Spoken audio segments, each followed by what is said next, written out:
Have you ever wondered what life would be like if you and 3 of your closest strangers crash-landed on a strange planet on the edge of the universe? Well, you can stop wondering because it fucking sucks, man!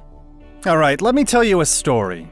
You and 2 other people crash-land on a planet with nothing but a few materials and your wits and skills. You work hard for a few days to build some rudimentary shelter and become fast friends with a lovely woman named Tiny, and a pacifist doctor that you like to call paramedic. You've killed some creatures for meat and even fought back a few raiders since you were lucky enough to crash land with a few guns. You and Tiny, though, you become something more.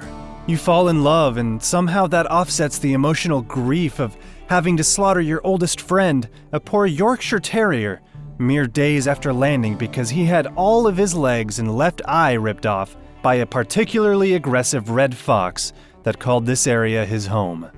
More days pass, and as you and Tiny grow closer, you decide to propose, and she accepts your marriage proposal. But that's when everything goes to hell. The raiders are back, and now they're better equipped than ever. You've managed to recruit a settler, but the fight is terrifying and intense in spite of the extra help. You eventually fight them off, and the dust settles as the raiders retreat with their tail between their legs. You're excited by the victory, but as the adrenaline fades and you look around, you find your pacifist doctor friend beaten to death in the nearby dirt, and your beloved Tiny bleeding out on the ground, in shock from having her jaw blown clean off her face by a shotgun. You carry her to a bed and do your best to patch her up, but with your friend and only practiced physician laying face down outside, you can't help but wonder how the hell you're gonna survive. This is an actual thing that happened in one of my games of Rimworld. Crash landing on these terrifying distant worlds sucks ass, but the game's actually really good. I know that was a long intro, but my name is ingeniousclown, and here are my thoughts and impressions of Rimworld Alpha 14. Rimworld is a construction and management sim with heavy survival elements. Your main goal is to survive, and you do this by gathering food and hopefully building a self-sustainable colony.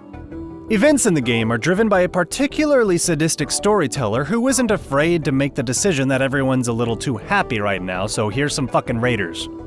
I've always been attracted to this genre of games, but for one reason or another, they never quite pan out.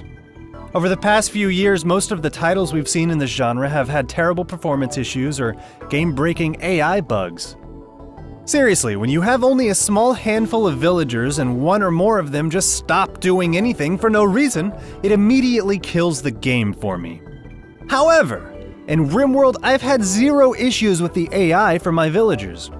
In fact, this game takes the AI an extra step further and attempts to give them as many horribly real human traits as possible.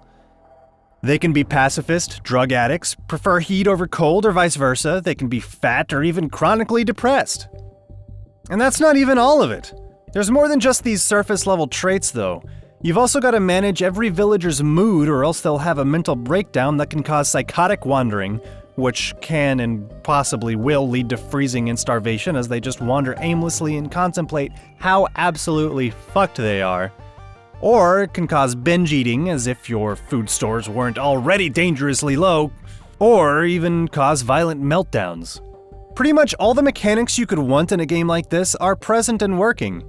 You can create rooms and assign living spaces, define all sorts of restricted and unrestricted zones, set up highly specific stockpiles with different levels of importance, and even forbid your colonists from interacting with anything you want.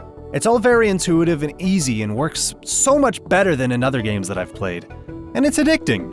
And when it comes to combat, you're given the ability to strategically maneuver your colonists to try and minimize damage.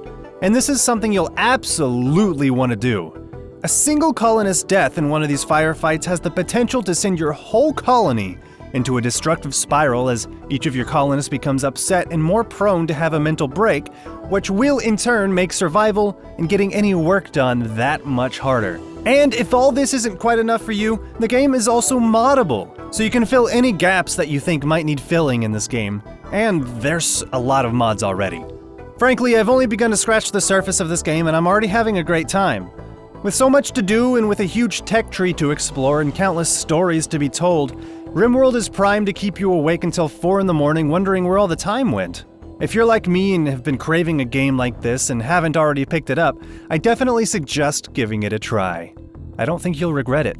So, that was Rimworld, and I am ingeniousclown.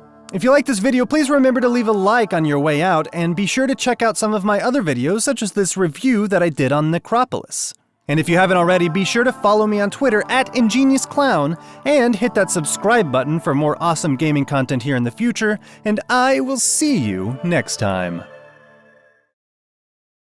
Set up highly specific